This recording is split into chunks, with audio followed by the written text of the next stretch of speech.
El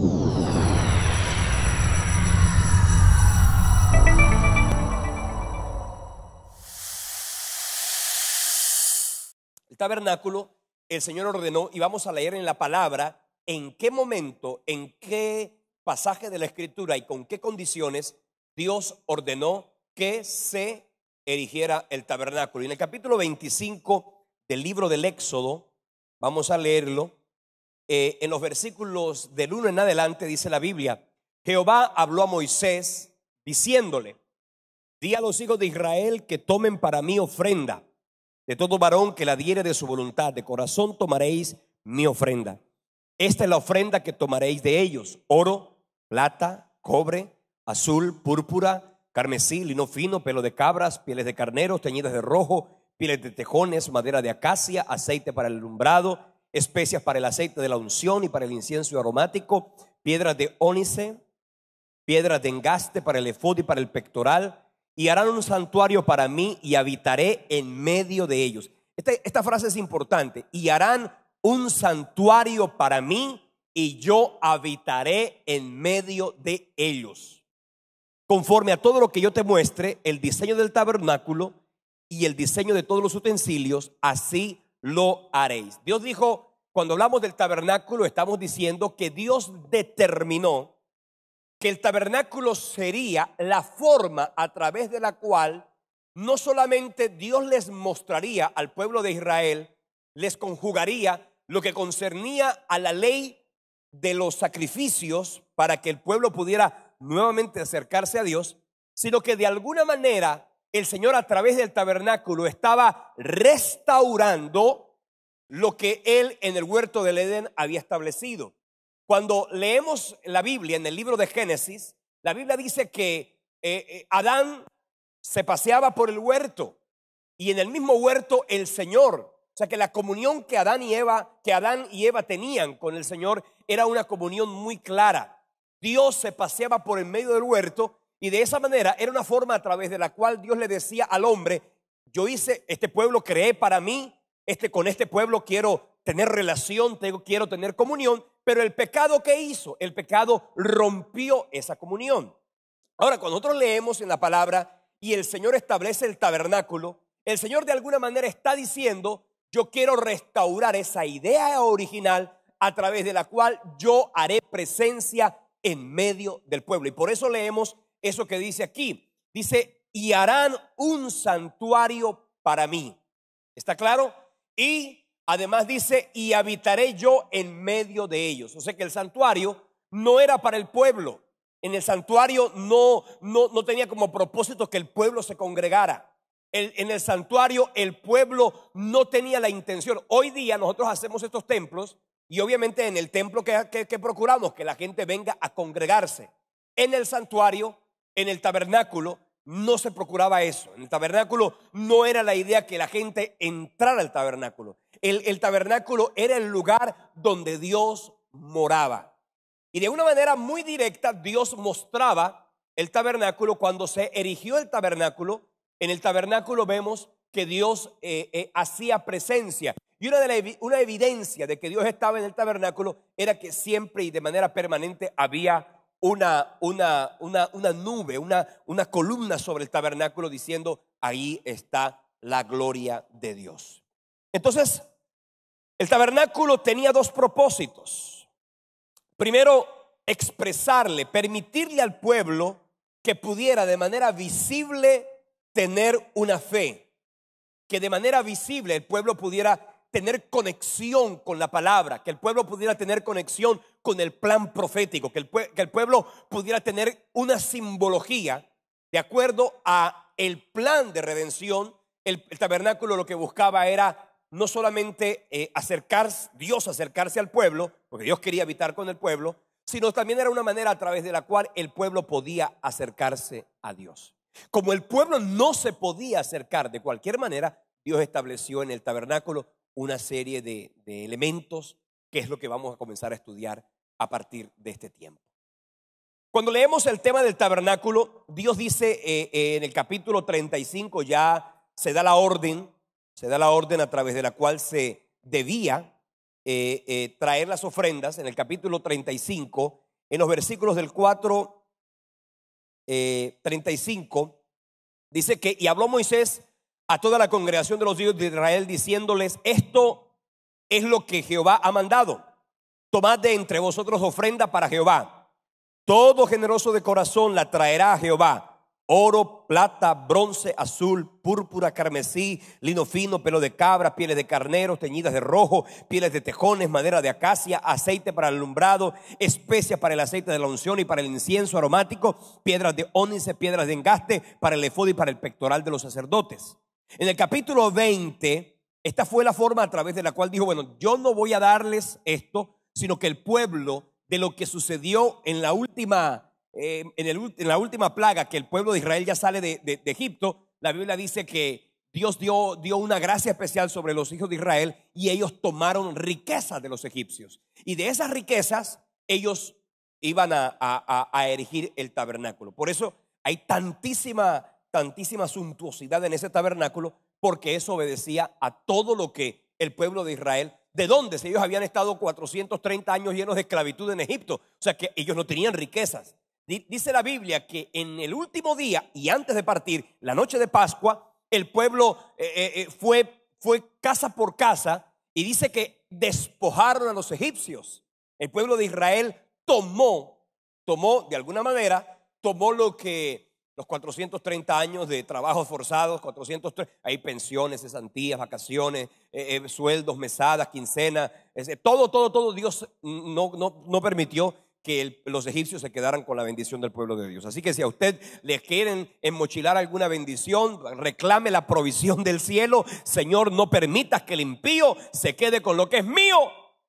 Eso no está bonito, ¿no? No permitas que el impío se quede con lo que es mío. Yo voy a reclamar mi bendición y voy a declarar. Y en el nombre de Cristo yo declaro que dineros retenidos en tu vida van a comenzar a fluir. Que lo que el diablo quiere quitarte no te lo podrá quitar. Y si lo que el diablo un día te quitó, la Biblia dice que cuando el ladrón es sorprendido tendrá que devolver 7 veces más lo que robó. Y yo declaro una ley de restitución de parte del Señor para tu vida. ¿Cuántos dan un fuerte aplauso y dicen amén a esa verdad?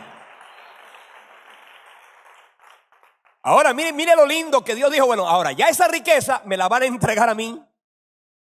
Está claro, no es para ustedes. Ay, Señor, yo pensé que eso era para mí, para el carro. Pues no, me la van a entregar a mí. Y ahí es cuando dice: ustedes van a traer. En el capítulo 35, versículos del 20 al 29, la Biblia habla de que el pueblo trajo la ofrenda. Y salió toda la congregación de los hijos de Israel delante de Moisés, y vino todo varón a quien su corazón estimuló, y todo aquel a quien su espíritu le dio voluntad, con ofrenda a Jehová para la obra del tabernáculo de reunión y para toda su obra y para todas las sagradas vestiduras.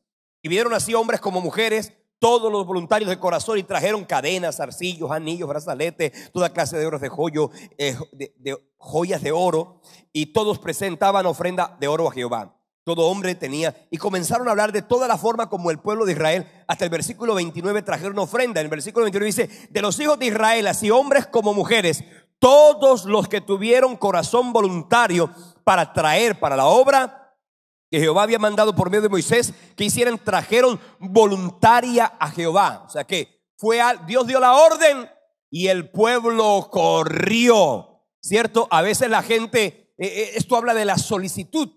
La Biblia dice que el generoso pensará generosamente y por su generosidad será exaltado.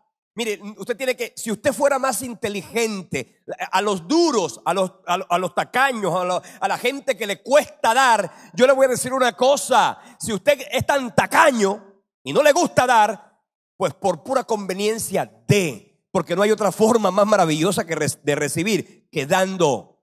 ¿Está claro? La Biblia dice que cuando tú honras al Señor con tus bienes y con la primicia de todos tus frutos, serán llenos tus graneros con abundancia y tus lagares rebosarán de mosto. Así que por puro interés, siembre. Si usted, de verdad, no hay una forma más maravillosa, y es una ley que definitivamente Dios hace que se cumpla en nuestra vida, porque es la ley de la siembra y la cosecha. En el capítulo 36, en los versículos del 3 al 7, dice la Biblia: y tomaron de delante de Jehová Moisés toda la ofrenda que los hijos de Israel habían traído para la obra del servicio del tabernáculo, del santuario, a fin de ofrecerla. Y ellos seguían trayendo ofrenda voluntaria cada mañana. Tanto que vinieron todos los maestros que hacían toda la obra del santuario, cada uno de la obra que hacía.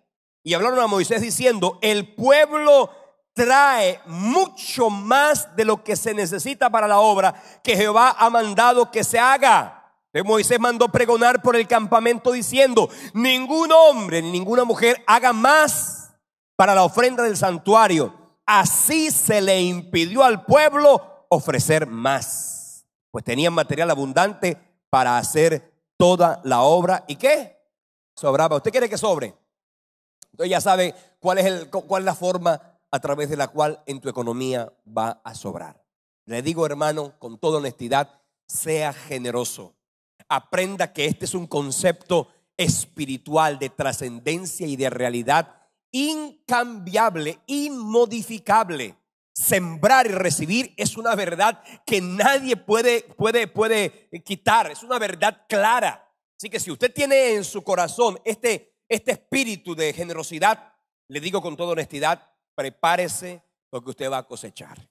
Amén. Ahora, la generosidad tiene sentido, no es cualquier tipo de generosidad. Usted tiene que tener clara con quién debe ser su generosidad. La primera generosidad con quién debe ser: con el Señor. ¿Cierto? Usted tiene que ser generoso con el Señor y con su obra. ¿Está claro? Con el Señor y con su obra. Sea fiel con sus diezmos, sea fiel con sus ofrendas, y Dios le garantiza a usted que serán llenos sus graneros con abundancia. Tus lagares rebosarán de mosto. Él reprenderá por ti al devorador. En fin, todas esas promesas maravillosas que Dios ha dicho que nos entregará. Sea generoso con Dios. Sea generoso en segundo lugar, ¿con quién? Con su familia. La Biblia dice que el que no provee para los suyos, primordialmente para los de su casa, ha negado la fe y es peor que un incrédulo. Cuidado y usted es de aquellos que tiene para todo el mundo, pero cuando su hijo, su esposa le pide, usted dice no hay.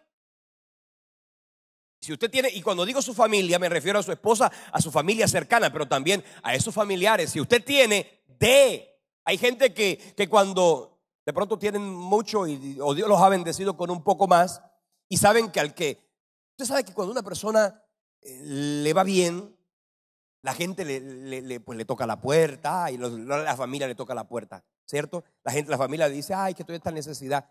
Y mucha gente no le gusta que los llamen los familiares a pedirle: ay, y nada más me llaman para pedirme, y esto, y lo uno, y lo otro. Y sabe que hay gente, que yo conocí a alguien, que cada vez que alguien de su familia en medio de una calamidad corría donde él a pedirle, ya él se curaba en salud. Cuando llegaba un familiar, cuando lo llamaban por teléfono, cuando llegaba alguien a su casa y le preguntaba cómo está, antes de que cualquier cosa, él le decía: no, aquí la cosa está grave, aquí la cosa está difícil, aquí, para que de esa manera el que venía con la mera intención de decirle prácticamente con todo lo que él le decía, daban como ganas de dejarle una ofrenda. Sabes que yo venía por algo, pero sabes que yo más bien te voy a dejar algo de lo que yo tengo. ¿Por qué? Y así era su costumbre. Pues bien, la Biblia dice que la vida y la muerte están en el poder de la lengua. Tanto lo declaró, tanto le decía a su familia que estaba mal, tanto les decía que la cosa estaba grave, tanto les decía que estaba apretado, que no le pidieran, que a pedir se quedó. Entonces, por favor, usted declare bendición. Primero para su familia, ¿cierto? Después, ¿para con quiénes? Para los hermanos en la fe. La Biblia dice: hagan bien a todos, pero primordialmente a los de la familia de la fe. Ya habiendo usted bendecido a su familia de la carne, el Señor le dice que sea usted generoso con su familia de la fe. El que te pida, ¿qué dice la Biblia? Al que te pida, dale. El que quiera tomar de ti prestado, no se lo rehuses. El que te pida la capa, dale también la espada. El que te pida que vayas con él 1 milla, ve con él 2. ¿Cierto?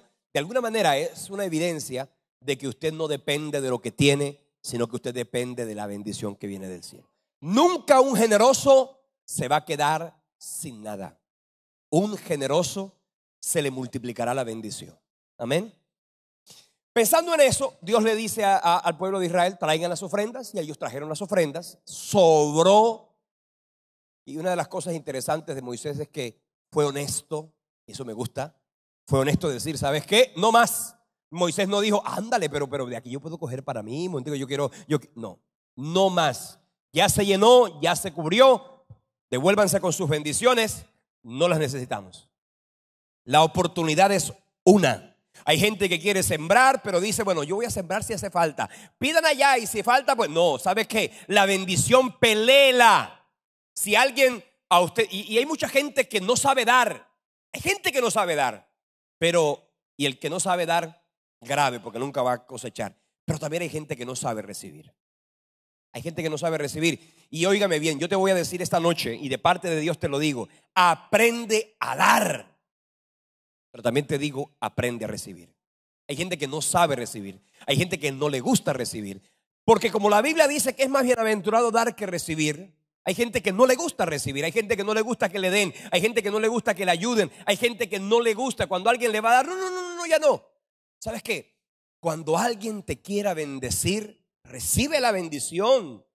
Así sea que tú, que no te hace falta a ti. Recíbela y échala para adelante, dásela a otra persona. Pero ¿sabes qué? El círculo de la bendición no lo cortes. ¿Está claro? Si alguien te quiere bendecir, yo lo recibo. ¿Está claro? Yo lo recibo porque es una evidencia de que estamos caminando en ese sentido. Entonces, vemos que el tabernáculo tenía la intención de que el pueblo de Israel tuviera una expresión visible de su fe. Permanente, diaria, constante, cotidiana. Pero también el tabernáculo representaba el plan de Dios para intervenir en la historia de la humanidad y restaurar la creación caída o la humanidad caída. Cuando nosotros miramos de alguna forma el tabernáculo, notamos que en este tabernáculo hay una expresión y cada cosa, cada material, cada símbolo, cada una de las expresiones que allí en la Biblia se muestra del tabernáculo tenía un sentido, tenía un significado, una cosa muy profunda. Entonces, el tabernáculo era esto. Era un tabernáculo que obviamente tenía la capacidad de ser fácilmente transportable. Porque acuérdense que cuando el pueblo de Israel salió de Egipto, anduvieron por el desierto ¿cuántos años? 40 años. Así que 40 años a través de los cuales los israelitas se volvieron expertos en armar y desarmar. Ellos se volvieron expertos. Armaban y desarmaban, armaban, que se quedaban una temporada, luego avanzaban, desarmaban, en fin, toda esta historia del avance del pueblo de Israel fue algo que se sucedió a través de este tabernáculo. El tabernáculo tenía toda una cantidad de evidencias, y aquí miramos cómo el tabernáculo estaba compuesto prácticamente de 3 partes. Présteme atención, 3 partes. Esto tiene una connotación también de la vida humana, del hombre. Nosotros somos tripartitos, espíritu, alma y cuerpo. Y así como el santuario y luego el templo tenía un atrio, tenía un lugar santo, un lugar santísimo, de la misma manera nosotros tenemos un cuerpo, tenemos un alma y tenemos un espíritu. Y en ese sentido lo miramos desde esa forma. Entonces, mirando acá en la palabra, encontramos que se nota fácilmente que hay el tabernáculo es todo esto es el tabernáculo. Pero se puede también decir tabernáculo específicamente a esta parte. ¿Ok? El tabernáculo tenía entonces, como le digo, 3 partes. La primera parte es esta que se denominaba los atrios o el atrio exterior, ¿cierto? El atrio. Aquí adentro, y ahora vamos a abrir eso que está allí para saber más o menos qué es lo que había dentro y qué simbolismo tenía cada uno de estos elementos con lo que luego se sucedería con la obra de la cruz, con la obra de Cristo y con el plan de redención en su totalidad. Entonces, mirando lo que es el santuario, encontramos que así se daba. Habiendo abierto ya lo que está allí, encontramos entonces que el tabernáculo tenía esa connotación. Fíjense ustedes, y vamos a mirarlo de una manera muy rápida. Está, luego a decir, les digo,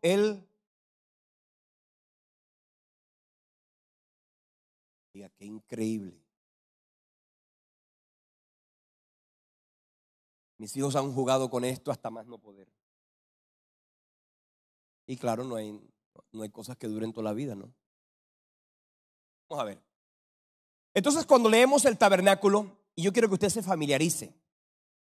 Si usted se debe familiarizar con el tabernáculo por varias razones. Una, porque a usted lo va a ayudar muchísimo en la fe. Y segundo, porque esta es una manera de poderlo entender y de poderlo explicar.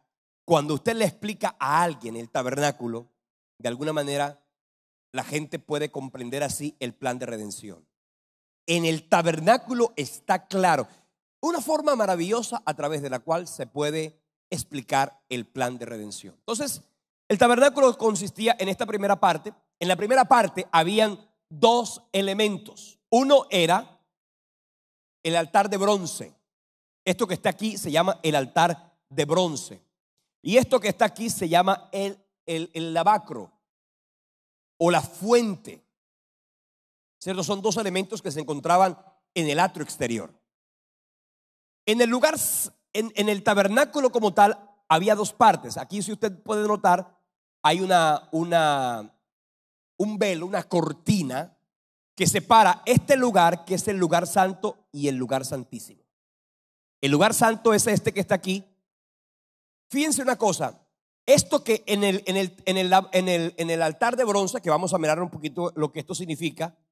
Aquí el pueblo de Israel, las personas, los pecadores, se podían acercar y podían entrar al tabernáculo. Y solamente podían entrar aquellos, acuérdense que el tabernáculo estaba abierto todo el tiempo, ¿cierto? Era una cosa que mañana, tarde y noche las personas podían entrar. Ahora, ¿quiénes entraban? Entraban exclusivamente aquellos que, habiendo reconocido su pecado, habiendo traído una ofrenda, entraban al santuario, entraban al tabernáculo para de esa manera ofrecer su sacrificio sustitutorio. Entonces, aquí en el altar de bronce entraba el arrepentido pecador. Entraba el arrepentido pecador, el pecador arrepentido. Hasta aquí una persona no podía entrar. No, y que voy a mirar, voy a ver qué pasa por allá adentro. No. Era totalmente prohibido. Esto que prácticamente esto de la fuente, en la fuente tampoco, aquí ya la fuente, aquí era exclusivo para los sacerdotes. Si esto que está aquí era exclusivo para los sacerdotes, nadie podía lavarse en la fuente de bronce. Nadie podía lavarse. Solamente se podían lavar en la fuente de bronce los sacerdotes. Solamente podían meter la mano los sacerdotes, nadie más. Y cuando digo los sacerdotes, incluyo también al sumo sacerdote. Luego aquí los sacerdotes podían entrar al lugar santo, pero los sacerdotes no podían entrar al lugar santísimo. Entrar al lugar santísimo era algo que solamente podía hacer el sumo sacerdote una vez al año. Entonces vamos a mirar cada uno de estos elementos para que, entendiéndolos obviamente a la luz de la Escritura, nosotros podamos mirarlo de manera fabulosa. Por ejemplo, y aquí está el asunto de esta noche, al hablar un poquito del altar de bronce, o vamos a hablar un poquito del atrio. Vamos a mirar esto que le voy a mencionar, es el atrio. ¿Se está viendo algo allí? Sí. ¿Se fue la señal? No. Ok. Vamos a mostrarle cómo estaba compuesto el atrio. ¿Ya se ve? Eso que está allí es el atrio. ¿Se acuerdan ustedes que la iglesia tradicional, esa palabra atrio, las utiliza mucho, ¿no? El atrio. Y además que usan el tema del atrio, hablan del sagrado sacramento del altar. Y fíjense ustedes cómo, y ya yo lo mencioné, ya yo se lo dije a usted, cómo la iglesia tradicional, católica, romana, occidental, tradicional, prácticamente adoptó como suya la forma cúltica del pueblo hebreo. Todo, si usted mira todo, absolutamente todo, pues excepto la adoración de imágenes, todo lo han sustraído, lo tomaron de esta manera ritual como el pueblo de Israel llevaba su culto a Dios. Noten ustedes que en el Nuevo Testamento, yo se los expliqué a ustedes hace poco cuando hablábamos de las dispensaciones, que había en la nueva dispensación neotestamentaria la diferencia entre la dispensación de la ley. Todo esto tiene una connotación de ley. Cambiando la ley, ¿cierto? Era necesario, al cambiar el testamento, era también necesario cambiar la ley. Y al cambiar la ley, era necesario cambiar el sacerdocio. Por lo tanto, el sacerdocio neotestamentario está completamente divorciado del sacerdocio veterotestamentario o del Antiguo Testamento. No puede ser el mismo sacerdocio. No podemos traer esa misma analogía a nuestro culto, porque eso es lo que ha generado que la gente termine y llegue todavía a creer que lo que sucedió con la obra de la cruz prácticamente pasó inadvertido, porque nos quedamos con el servicio cúltico del Antiguo Testamento.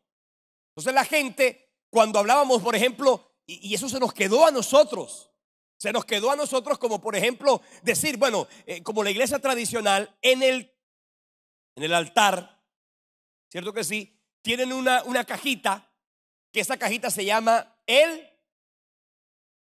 ahora ninguno fue, pues ya se les olvidó, el sagrario. Usted, hermana, el sagrario. En el sagrario se guardaba y se llama el Santísimo Sacramento del altar. En el sagrario se guardaba el pan que se había transubstanciado. ¿Qué es esa transubstanciación?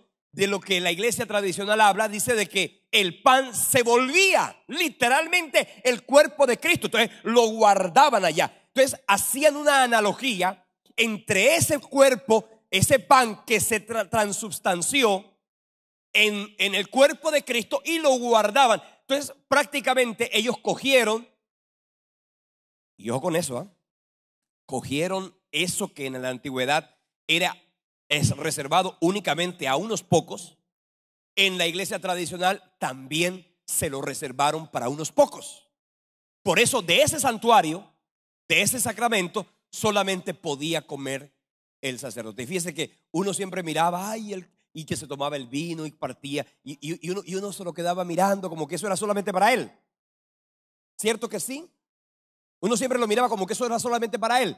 ¿Por qué? Porque es prácticamente una atribución que ellos, todavía habiendo cambiado la ley para la gracia, habiendo cambiado el sacerdocio del sacerdocio levítico al sacerdocio de Melquisedec, donde ya Cristo es el sumo sacerdote y donde Cristo no es el que está allá, sino que es el mediador entre Dios y los hombres. Entonces, pensar así es de alguna manera olvidarse que el velo del templo se rasgó. La iglesia tradicional de alguna manera mostró ese santuario como que fuera el lugar santísimo. Escúcheme una cosa, en este lugar, en este templo, no hay lugar santísimo. Amén. ¿Dónde está el lugar santísimo? La Biblia dice: Dios no habita en templos hechos de manos de hombres. El Señor hoy habita en nuestro corazón. Y ese es el nuevo pacto. El nuevo pacto que el Señor prometió sería que Él escribiría en nuestros corazones su palabra, de manera que no hay sentido alguno de que nosotros miremos esa diferenciación. En la iglesia tradicional, nosotros como cristianos evangélicos, de alguna manera se nos ha quedado, porque eso se metió en el inconsciente de nuestro ser. Entonces miramos esto como que este fuera el lugar santísimo.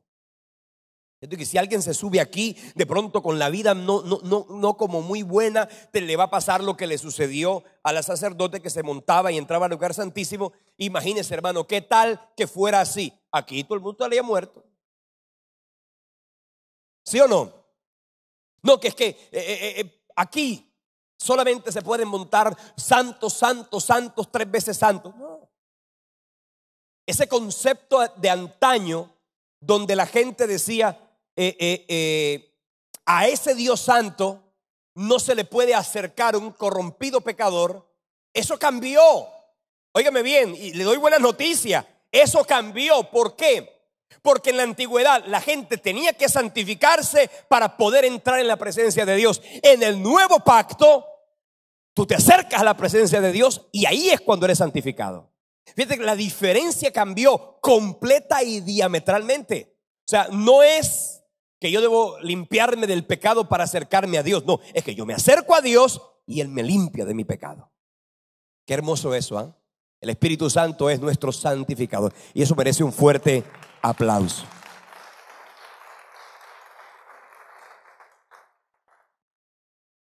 Bien, de ahí vemos el atrio.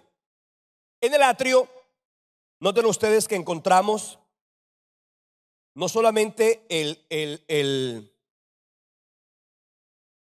el atrio se estaba quemando, el fuego del altar, del atrio, perdón, el fuego del atrio debía arder continuamente.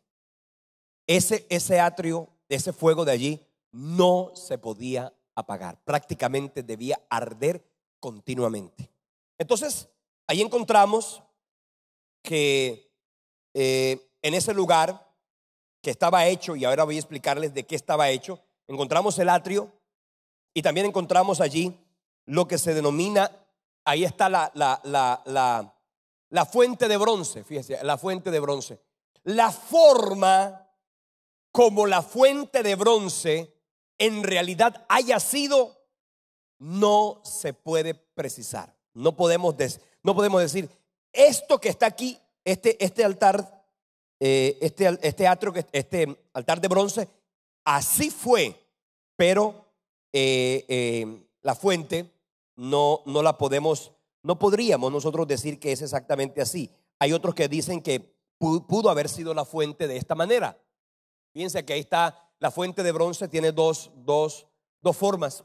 No importa tanto cuál forma haya tenido, sino que lo que importa es exactamente cuál fue y para qué fue que Dios la estableció. Pero pensando un poquito en esto del altar de bronce, vamos a comenzar diciendo que el altar estaba hecho. ¿Y de qué estaba hecho? Usted puede ir conmigo a pasajes tan lindos como por ejemplo Éxodo en el capítulo 27. Éxodo capítulo 27.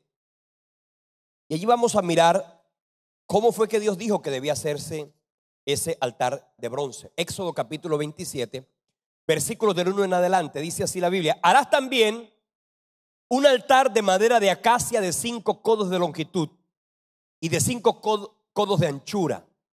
Será cuadrado el altar y su altura de 3 codos. Y le harás cuernos en sus 4 esquinas. Los cuernos serán parte del mismo y lo cubrirás de bronce. Harás también sus candeleros para recoger la ceniza y sus paletas, sus tazones, sus garfios, sus braseros. Harás todos sus utensilios de bronce. Y les harás un enrejado de bronce de obra de rejilla, y sobre la rejilla harás 4 anillos de bronce a sus 4 esquinas. Y la pondrás dentro del cerco del altar abajo, y llegará la rejilla hasta la mitad del altar. Harás también varas para el altar, varas de madera de acacia, las cuales cubrirás de bronce.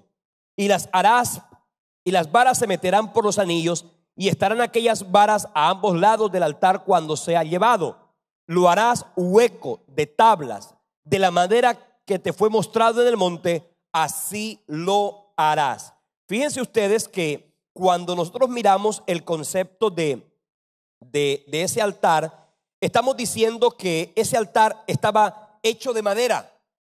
Ahí hay una simbología maravillosa porque habla de la madera de acacia, una madera no fácil de conseguir, no era una madera fácil de conseguir. Y además la madera de acacia era una madera frágil, pero estaba cubierta de bronce. En el bronce nosotros simbolizamos la justicia de Dios. El bronce es símbolo de juicio. Estaba, de alguna manera, ¿qué estaba Dios mostrando? Ante la imperfección humana, en ese lugar, en el altar de bronce, era donde la imperfección humana se enfrentaba con el juicio de Dios. ¿Está claro? Dios, óigame bien, el pecado es tan severo, el pecado es tan fuerte, el pecado es tan contundente, que Dios mira el pecado con total contundencia, tanto que al pecado Dios obviamente lo trata de la manera como debe tratarse. La Biblia dice: la paga del pecado es muerte. Y usted tiene que tenerlo claro, porque el pecado, eso es lo que significa y eso es lo que representa. Entonces, cuando nosotros miramos de qué estaba hecho, madera de acacia. La mayoría de los utensilios del templo eran hechos de madera de acacia. Hablando de la imperfección humana, de la debilidad del hombre. Fíjense ustedes que aquí se habla de madera de acacia cubierta con bronce. Cuando nosotros nos vamos al lugar santísimo, encontramos que allí la madera de acacia ya no estaba cubierta de bronce, ahora estaba cubierta de oro, porque el oro entonces simboliza la divinidad de Dios. Fíjense ustedes que aquí no había bronce, no había oro, había bronce. ¿Por qué? Porque el bronce simbolizaba el juicio de Dios. Dios en ese lugar de bronce estaba ejerciendo, estaba enfrentando la cosa más perversa que ha sucedido y se ha dado en la tierra, como es el pecado. Mira, no hay nada más grave en la tierra como el pecado. Por eso, hermano, le digo, no juegue con el pecado. El pecado obviamente fue derrotado en Cristo. El pecado fue por usted perdonado. El pecado fue por usted debilitado. Pero también el pecado, producto de su propia naturaleza, nuestra naturaleza, el pecado puede fácilmente hacer que una persona sucumba y vuelva atrás. Así que con el pecado, hermano, no se juega. La Biblia dice: ninguno podrá jugar con fuego en su seno sin que sus vestidos ardan. Así que no juegue con el pecado, hermano. No que Cristo me perdonó, amén. Es que Cristo me lavó de mis pecados, amén. Cristo me redimió de mi maldición de pecado, amén. Pero no juegues con el pecado, porque el pecado, ¿qué hace? El pecado puede debilitar la conciencia. Primero que hace el pecado, debilita la conciencia. Nos vuelve insensibles. Una conciencia debilitada e insensible hace que la conciencia se cauterice. Y una conciencia cauterizada terminará haciendo que la vida de una persona prácticamente vuelva no a lo que andaba, porque la Biblia dice que no vuelve a lo mismo, sino que vuelve a un estado completamente peor. Por favor, y se lo digo en esta hora, no juguemos con el pecado. Amén. Ahí está el altar de bronce. En el altar de bronce el hombre, el pecador, entraba y se enfrentaba con su condición. Dígame bien, usted no puede disfrutar de la bendición del lugar santo y del lugar santísimo si primero no has vivido la etapa del arrepentimiento. Porque déjeme decirle algo: sin arrepentimiento no hay reconciliación, sin arrepentimiento no hay redención, sin arrepentimiento no hay transformación, sin arrepentimiento no hay bendición.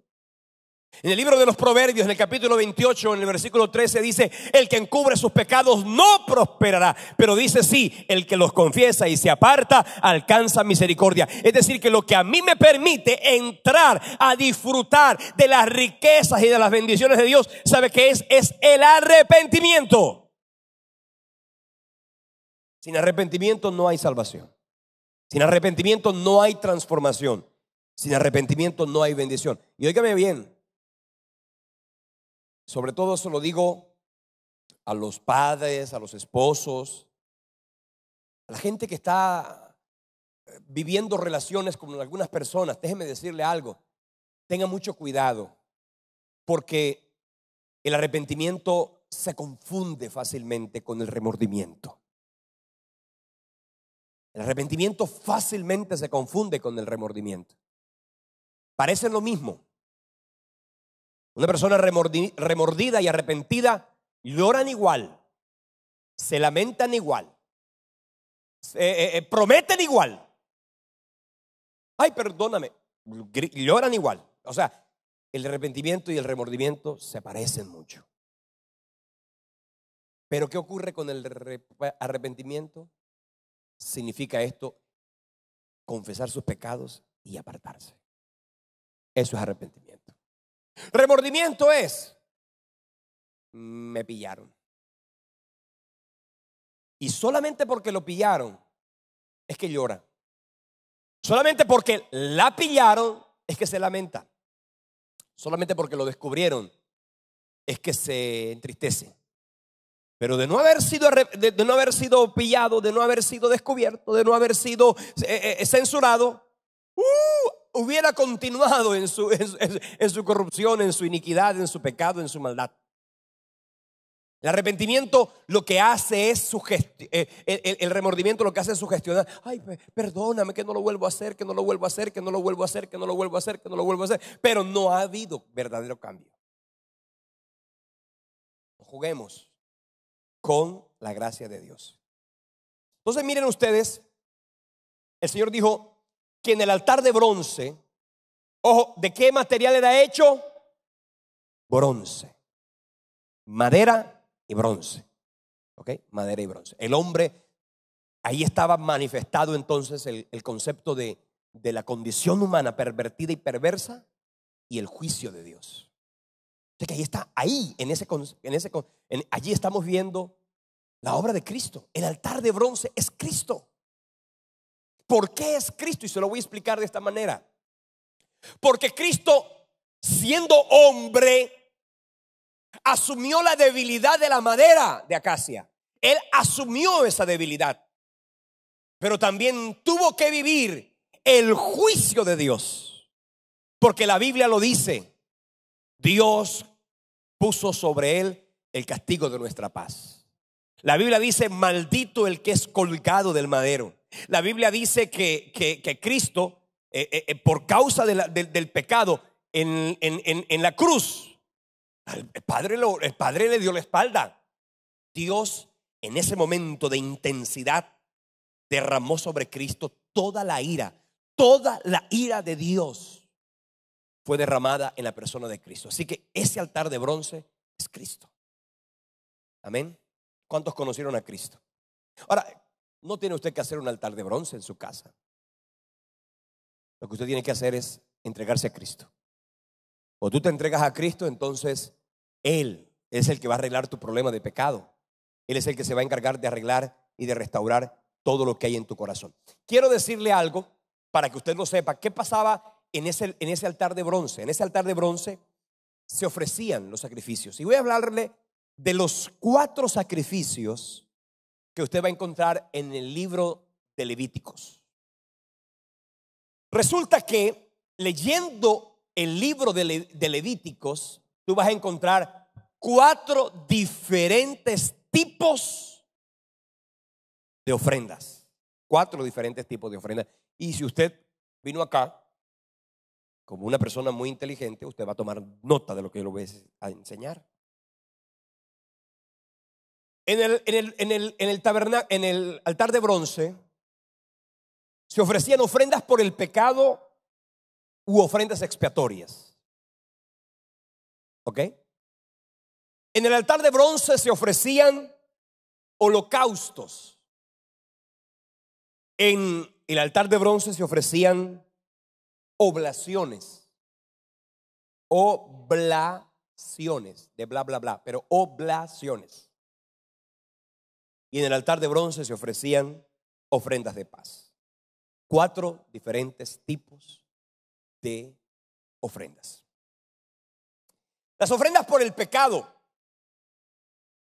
usted las puede encontrar, por ejemplo, en Levíticos 4 y 6, en esos capítulos entre el 4 y el 6, como también en Números capítulo 15, del 1 al 12. No tenemos el tiempo para poder leer con precisión todo esto, pero voy a explicarle cuál es la diferencia.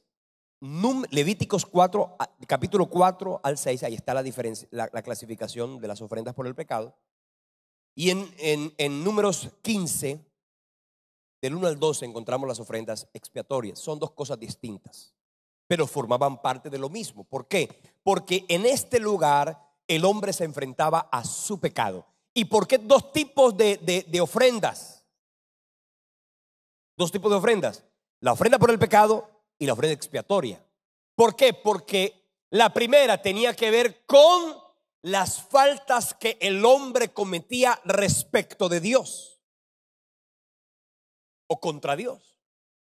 Y las ofrendas expiatorias tenían que ver con las faltas que el hombre cometía tanto con Dios, pero también con los hombres. Fíjense que cuando el hijo pródigo volvió a la casa, él antes de volver decía: he pecado contra el cielo y contra ti. Hay pecados que tú y yo pudiéramos cometer solo contra Dios. Nadie más se ve afectado en ese pecado sino tu comunión con Dios. Eso es un pecado contra Dios. Pero hay otro tipo de pecados que no solamente afectan tu comunión con Dios, sino que también afectan tu comunión con los demás. Entonces allí, para ese tipo de pecados, habían dos tipos de ofrendas. Unas eran las ofrendas por el pecado y otras eran las ofrendas expiatorias. Y en ese sentido, la ofrenda expiatoria también incluía que el ser humano debía no solamente arreglar sus cosas con Dios, sino que también debía arreglar las cosas con su hermano. Cuando en el capítulo 21 de Mateo, ¿cierto? En el capítulo 5 de Mateo, en los versículos 23 y 24, leemos allí que el Señor Jesucristo dice algo que es muy interesante. Mateo 5, 23 y 24, a ver qué dice. Si tú traes tu ofrenda al altar y ahí te acuerdas que tu hermano tiene algo contra ti, deja allí tu ofrenda delante del altar y anda, reconcíliate primero con tu hermano y entonces ven y presenta tu ofrenda. Usted dirá: ¿cuál altar? ¿Usted se ha preguntado cuál altar? ¿Usted pensó cuál altar? Usted preguntaba, bueno, el altar. Ese altar era el altar de bronce. Como tenía 4 cuernos, ¿qué pasaba?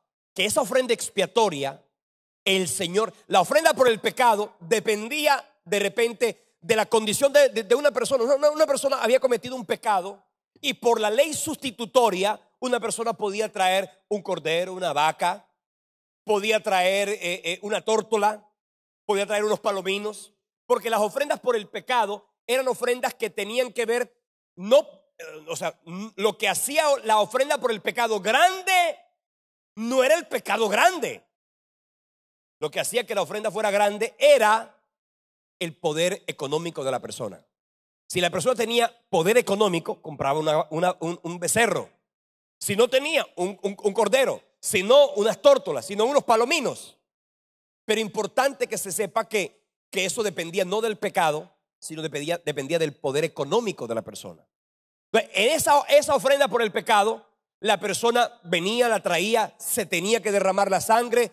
El sacerdote tomaba esa sangre, la rociaba sobre los 4 cuernos que había en cada uno de las esquinas, y de esa manera se ofrecía la ofrenda por el pecado. Pero la ofrenda expiatoria, Dios quería arreglar las cosas del hombre con Dios, pero también le decía: arregla las cosas con tu hermano. Entonces ahí es cuando el Señor Jesucristo dijo: si tú traes tu ofrenda al altar y ahí te acuerdas que tu hermano tiene algo contra ti, quiere decir que una ofrenda expiatoria no era únicamente arreglar mis cosas con Dios, era también: ve, arréglate con tu hermano, porque la ofrenda expiatoria implicaba que la persona debía arreglar las cosas con su hermano. Y aquí le voy a decir una cosa: hay cosas que tienen que ver contigo y Dios.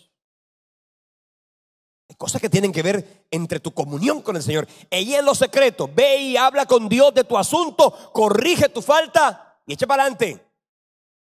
Pero importante, lo que tiene que ver con tus hermanos, porque hay gente que dice: no, ya le pedí perdón a Dios.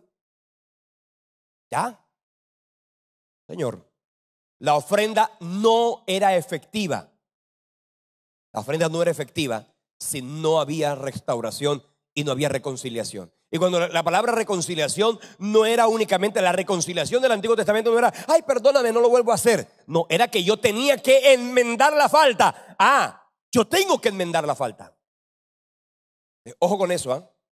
Tú y yo tenemos que caminar en ese, porque como seres humanos llenos de orgullo, de rencor, de resentimiento, una cantidad de cosas, podemos dañar las vidas de las personas. Dios nos pide que nosotros nos acerquemos a Él en un acto completo de sinceridad, pero también que arreglemos las cosas con nuestro hermano. Si tú tienes algo contra tu hermano, ve y arréglate con tu hermano. Porque la ofrenda no tiene sentido si es de esa manera. Como le decía, se ofrecían varios animales según la posición y los ingresos de la persona. La sangre se rociaba en el altar, las partes del animal se quemaban. A veces se rociaban con vino como una ofrenda de libación, pero a veces estas simplemente habían animales que se consumían todos, pero habían otros que en las ofrendas por el pecado y las ofrendas expiatorias, no solamente parte se quemaba y parte se ofrecía, era para que los sacerdotes se la comieran. Así que de esa ofrenda, Dios dijo, parte de esas ofrendas van a ser para los sacerdotes. ¿Ok? Entonces cualquiera dirá, ay, y el sacerdote gordo. No, es que habían varios sacerdotes. Tenían que traer la ofrenda. O sea que lo que sucediera, o sea, no es que la gente le daba al sacerdote. La gente le daba a Dios y Dios le daba al sacerdote. Usted no le paga a los pastores, usted le da a Dios y Dios le paga a los pastores. ¿Está claro? Para que no haga sentir usted, es que yo estoy manteniendo al pastor. No. Usted tiene que cumplir su responsabilidad con Dios y Dios, que es un empleador, Él es el que nos paga y Él es el que, porque la Biblia dice, el obrero es digno de su salario. Que te imagines esa gente ahí 24 horas dedicado completamente a la tarea del santuario. Eso no era fácil. Todavía no es fácil. Esas eran las ofrendas por el pecado y las ofrendas expiatorias. ¿Ya le quedó claro? Eso es la primera clase de ofrendas. La segunda clase de ofrendas, los holocaustos. Usted lo puede leer en el Levíticos capítulo 1, versículos del 1 al 4. ¿El holocausto qué era? El holocausto era una ofrenda de gratitud. Era una ofrenda que implicaba completa dedicación y entrega a Dios. Perdón, esta no era la de gratitud, discúlpeme. Esta era la ofrenda que representaba la plena dedicación y la plena entrega a Dios. El holocausto, cogían el animal, cual fuere, y se lanzaba sobre ese altar de bronce y el animal se quemaba en absolutamente todas las partes. Era una ofrenda en que se quemaba todo el animal. Era una ofrenda de entrega. Vamos a leer lo que dice Levíticos capítulo del 1 al 4. Llamó Jehová a Moisés y habló con él desde el tabernáculo de reunión diciendo: habla a los hijos de Israel y diles: cuando alguno de entre vosotros ofrece ofrenda a Jehová de ganado vacuno u ovejuno, haréis vuestra ofrenda. Si su ofrenda fuera el holocausto vacuno, macho sin defecto lo ofrecerá. De su voluntad lo ofrecerá a la puerta del tabernáculo de reunión de Jehová. Y pondrá su mano sobre la cabeza del holocausto y será aceptada para expiación suya. Y entonces degollará el becerro en la presencia de Jehová. Y los sacerdotes, hijos de Aarón, ofrecerán la sangre y la rociarán alrededor del altar, el cual está a la puerta del tabernáculo de reunión. Fíjense que se ofrecía sobre el altar, porque eran pecados individuales.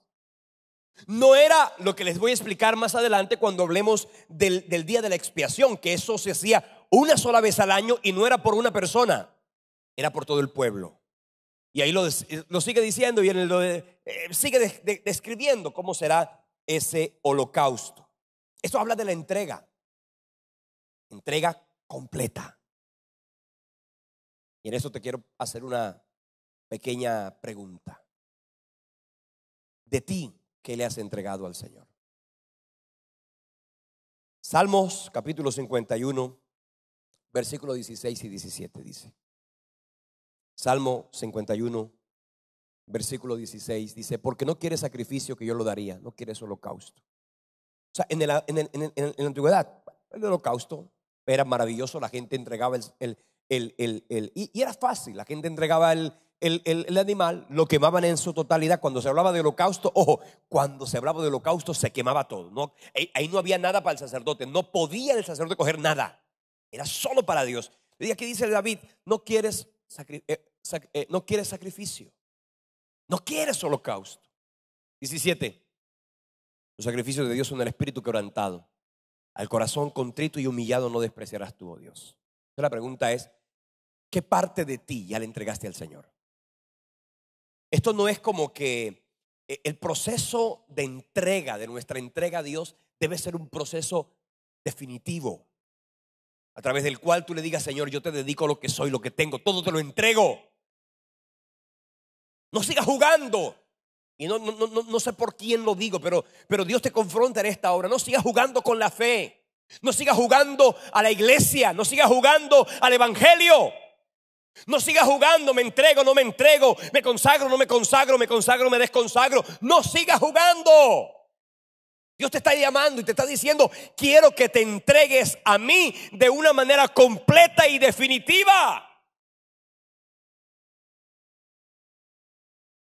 Dedícate a Dios.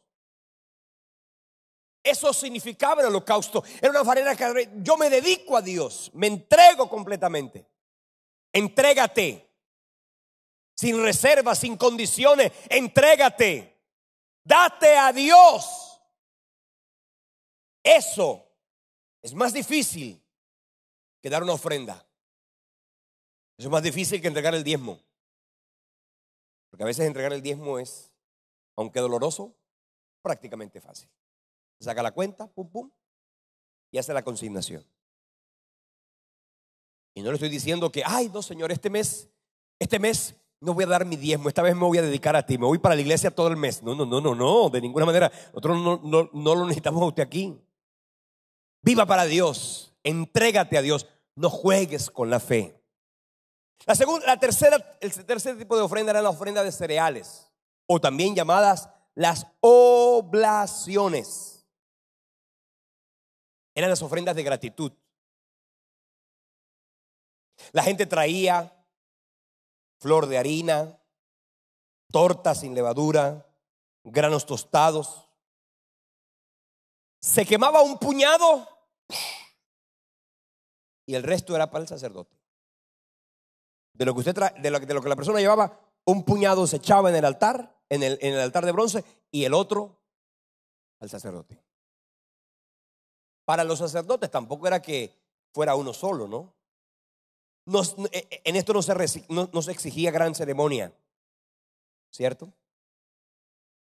Esto habla de alabar, esto habla de dar y esto habla de agradecer. Entienda una cosa: cuando se trata de Dios, hay gente que dice: no, yo no voy a dar a Dios porque Dios quiere que yo siempre que le dé con alegría. ¿Sí? ¿Sabe que usted le puede dar a Dios los motivos que usted tenga para darle? Son sus motivos. Usted puede darle a Dios por compromiso, claro que sí. El diezmo es un compromiso. Usted puede darle a Dios por gratitud. Señor, sabes que hoy te voy a dar una ofrenda y no te la voy a dar porque quiera algo. No, te la voy a dar porque estoy feliz de que tú me has amado, de que tú me has bendecido, que tú me has prosperado. Es una ofrenda de gratitud. Tú siempre debes dar motivo a tu ofrenda. Cada vez que des, ponle un motivo a tu ofrenda. Cuando tú estás entregando tu diezmo, cuando estás entregando una ofrenda, sabes que Dios, así como yo quiero que esto sea holocausto, simbólicamente hablando, yo estoy entregando mi dinero. Porque hay algo que a la gente le duele, es el dinero. ¿Cuánto les duele el dinero? Levante la mano el que le duele el dinero. Si a usted no le duele el dinero, hermano, es que usted no trabaja. Usted le regalan la plata. ¿Qué le duele? ¿Por qué? Porque a usted el dinero es vida. Usted no puede recibir dinero si no se dedica a trabajar. Y para que usted trabaje tiene que entregarle la vida al empleador para que le den plata. sea, cuando usted está entregando su dinero, producto de su esfuerzo, de su trabajo, usted que está recibiendo ahí, usted está entregando su vida a Dios. Hágalo Señor, así como te estoy entregando mi ofrenda, como te estoy entregando mi diezmo, quiero que sea holocausto. Hoy te lo entrego simbólicamente hablando, diciendo, Señor, me consagro a ti. Cada vez que usted vaya a entregar el diezmo, Señor, me estoy consagrando a ti. Y ojo, y es todo. Hay gente que quiere administrar el diezmo, eso no es responsabilidad suya. Es que yo el diezmo voy a coger, entonces le voy a dar a Chicho tanto, y entonces le voy a dar al otro tanto, y entonces esto para la iglesia. Eso no es responsabilidad. Usted tiene que entregarlo. Con su plata, haga lo que quiera, pero con la plata de Dios, no se ponga a administrar la plata de Dios. Hay gente que despuntando el diezmo. ¿Usted sabe qué es esa palabra despuntar? ¿Usted sabe cuál es la palabra despuntar? Yo nunca he escuchado la palabra despuntar. Se llama del verbo descompletar. ¿Por qué? Porque ustedes quieren administrar. ¿Sabe que usted no fue puesto para administrar la economía de Dios? Eso es tarea de otro que también le tendrá que dar cuentas a Dios. No es su responsabilidad. Usted no es el administrador de su diezmo, mi amado hermano. Hay mucho que decir. Pero usted puede dar por gratitud. Gloria a Dios, de por gratitud. Usted también puede dar lo que se llama la ofrenda de paz. La cuarta, ofrenda de paz. Eso está en Levíticos 2 y en Levíticos 7, del 11 al 21. Esta ofrenda simbolizaba la comunión y la paz por medio de la sangre derramada. Luego de que la carne fuera ceremonialmente mecida, se le daba a los sacerdotes. Y sabe que una cosa interesante, las personas no solamente le daban al sacerdote de esa comida, sino que podían también ellos comer de esa comida. Qué lindo, ¿ah? O sea, Dios le decía, bueno, ahora yo te voy a dar, te vas a poder participar también de esta ofrenda. Entonces, los invitados podían participar del banquete como una comida para Dios. Era una ofrenda a través de la cual Dios estaba expresando comunión. Así que el pecado había separado al hombre de Dios, pero también la ofrenda había generado comunión. O sea que se podía disfrutar de la comunión que implicaba esto. Así que cuando hablamos de la ofrenda de paz, estamos hablando de comunión con Dios, de banquete en la presencia de Dios y disfrutar de esa manera de las bendiciones del cielo. Así que cuando nosotros miramos el tabernáculo, permítame decirle que ese altar de bronce tenía como propósito mostrarle al hombre lo que significaba la ofrenda de la cruz y los maravillosos beneficios. Los primeros beneficios era que a través de aquella ofrenda se cubría el pecado. Por eso dice la Biblia en Romanos 6:23, la paga del pecado es muerte. Había que morir en el altar de bronce, pero también dice, pero el regalo de Dios es vida eterna en Cristo Jesús. Porque cuando tú te acercas a Cristo, inmediata y automáticamente disfrutas de la vida eterna. Ahí miramos la doctrina de la sustitución. Una víctima inocente moría en lugar de un perdido pecador. Leamos Primera de Pedro 3:18. Primera de Pedro 3:18, ¿qué dice la Biblia? Porque también Cristo padeció una sola vez por los pecados, el justo por los injustos, para llevarnos a Dios, siendo a la verdad muerto en la carne, pero vivificado en el Espíritu. Segunda a los Corintios 5:21. Vea lo que dice segunda a los Corintios 5:21. Y ahí vamos a mirar lo maravilloso de lo que significó ese acto de reconciliación. Porque también Cristo dice, al que no conoció pecado, por nosotros lo hizo pecado, para que nosotros fuésemos hechos justicia de Dios en él. Ahora, ¿cuál es la diferencia entre Cristo y los sacrificios, holocaustos, ofrendas del Antiguo Testamento? Que aquellos cubrían el pecado. Cristo no cubre el pecado, Cristo borra el pecado. ¿Cuántos dan gloria a Dios por eso?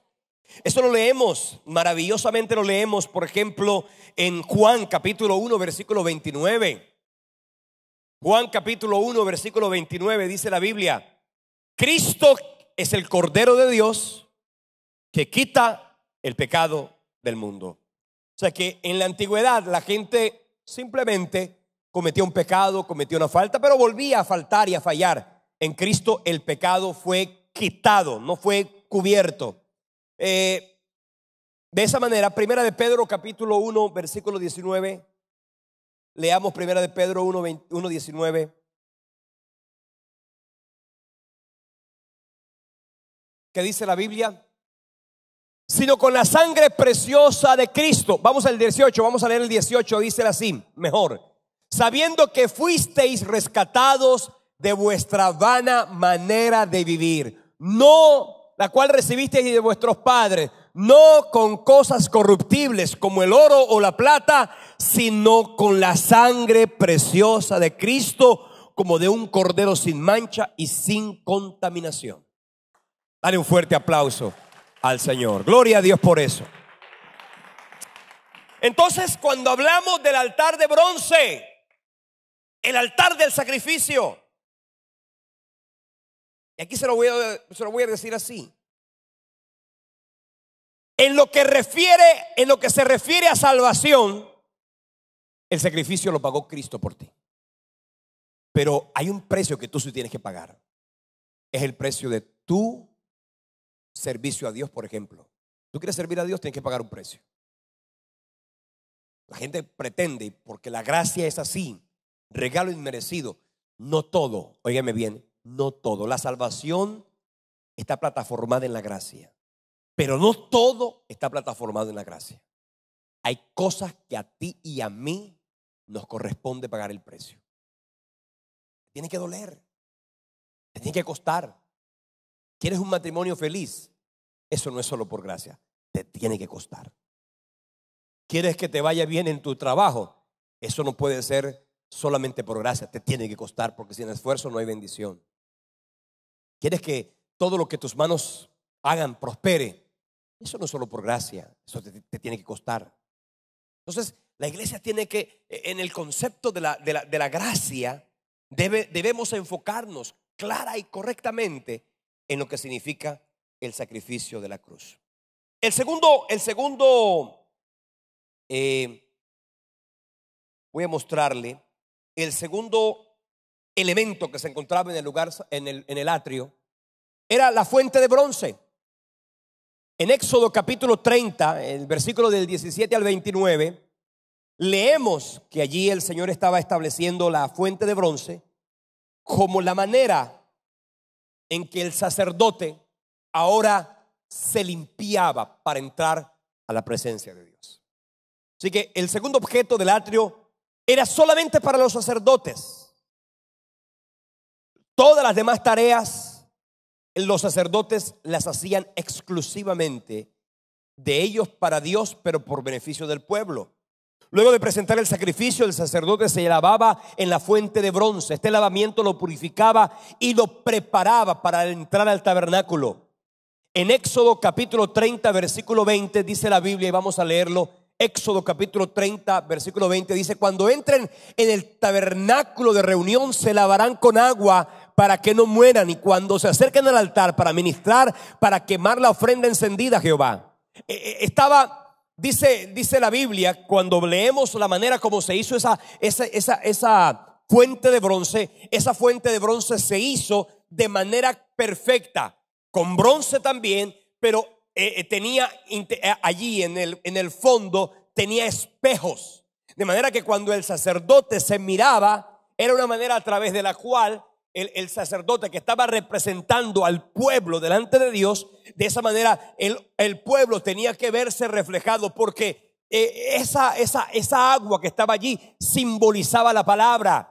Y la palabra es la que te permite a ti verte como tú eres. El día que tú pierdas sensibilidad por la palabra, ese día habrás comenzado a perder de vista lo que te hace evidenciar lo bien o lo mal que estás. Tengan mucho cuidado con su comunión con la palabra. Si usted deja de leer la palabra, es como que usted no se lavara. La Biblia dice: en el lavamiento del agua por la palabra lava tu mente, la palabra lava tu alma, la palabra transforma, discierne, la palabra te lleva a ti a evaluar. Mira que en la antigüedad la palabra externamente limpiaba. Pero cuando leemos Hebreos capítulo 4, versículo 12, dice la Biblia: mas la palabra de Dios es viva y eficaz, más cortante que toda espada de dos filos, que penetra hasta partir el alma y el espíritu, las coyunturas y los tuétanos. Y dice, y discierne los pensamientos y las intenciones del corazón. O sea que el único que va a permitirte a ti, porque sabes que tu corazón te puede engañar. Tu corazón puede engañar a otros fácilmente. Pero peor, tu corazón te puede engañar a ti fácilmente. Tu corazón te puede hacer sentir a ti que tú estás haciendo algo con una buena motivación. Tu corazón te puede hacer sentir a ti que tú estás bien. Cuando tienes una pelea, tu corazón engañoso te dice: pero es que él te provocó. Merecido se lo tiene. No pidas perdón, no seas bobo. Espérate que cuando vengas. Eso es lo que te dice el corazón. Eso no te lo dice la palabra. Porque cuando tú vas a la palabra te dice: uy. ¿Palabra que te manda a hacer? Que aunque este haya sido el agresor, tú debes ir a reconciliarte. Eso te lo dice la palabra. La pregunta es: ¿a quién le vas a prestar atención? ¿A lo que te dice el corazón o a lo que te dice la palabra? Así que usted no puede entrar a disfrutar de las bendiciones del lugar santo. La próxima semana vamos a comenzar a estudiar el lugar santo. Va a ser maravilloso porque allí vamos a poder comprender cómo había una mesa que tenía panes de proposición. Eso habla de la provisión de Dios. Había un altar. Así que en ese lugar maravilloso vamos a podernos adentrar en todo. En el atrio está lo que el hombre hacía por Dios. Pero en el lugar santo comenzamos a ver lo que Dios hacía a favor del hombre. Así que no te puedes perder de esa bendición y disfrutar, por supuesto, de todo lo que Dios tiene reservado para ti. ¿Cuántos aprendieron esta noche?